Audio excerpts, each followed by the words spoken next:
Marahil kung ikaw ay matagal na nagtatanim, hindi na bago sa iyo ang vermity. Pero kung ikaw ay beginner o nagsisimula pa lamang sa home gardening, ito ay isang organikong pataba mula sa katas ng vermicast o dumi ng bulate. Bukod sa vermity ay tinatawag din itong worm tea o compost tea. Ito ay proseso ng pag-i-extract ng mga beneficial microorganism o microbes na nanggaling sa vermicast.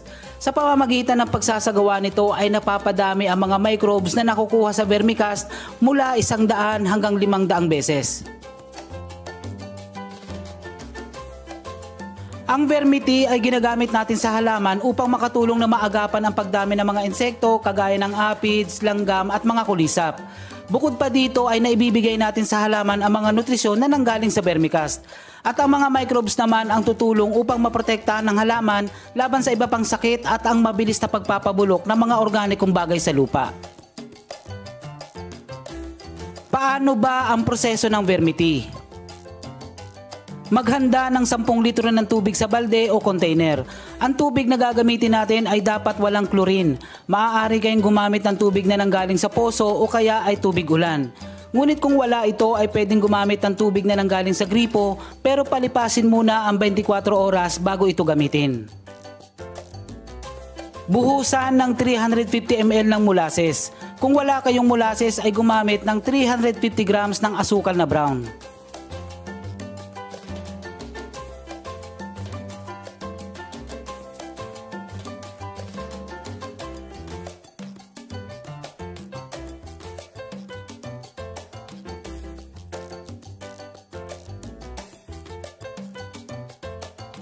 Maghanda ng 1 kilo ng vermicast at ibalot sa net.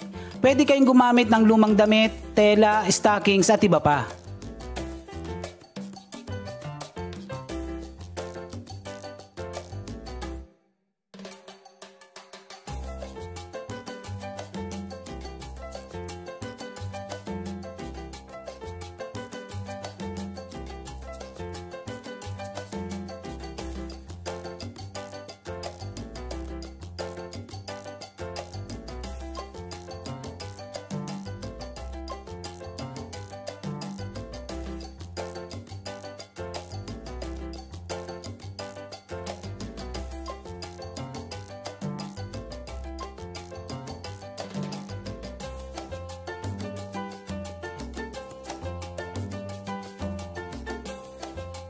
At pagkatapos ay ilubog sa balde. Ang konsepto ng ating ginagawa ay parang tsaa. Kaya natin nilagay sa net ang vermicast, tinalian at ibinitin sa stick. Kaya nga vermity ang tawag.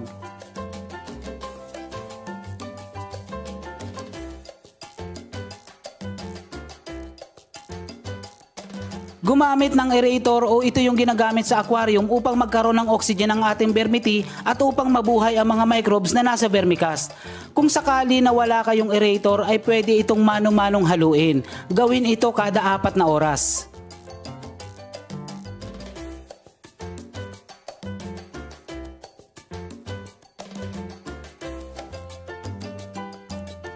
Ang prosesong ito ay magtatagal ng 48 hours bago natin magamit ang vermity. Maaari nang ipandilig o spray sa lahat ng uri ng halaman, lalong-lalo na sa ating mga gulay. Mas mainam kung ito ay gagawin sa umaga o kaya naman ay sa hapon. Dahil nga sa ito ay organic, walang overdose kapag natural. Pwede nyong araw-arawin ang pagdidilig. Maghalo lamang ng 1 litro ng vermity sa 10 litrong tubig.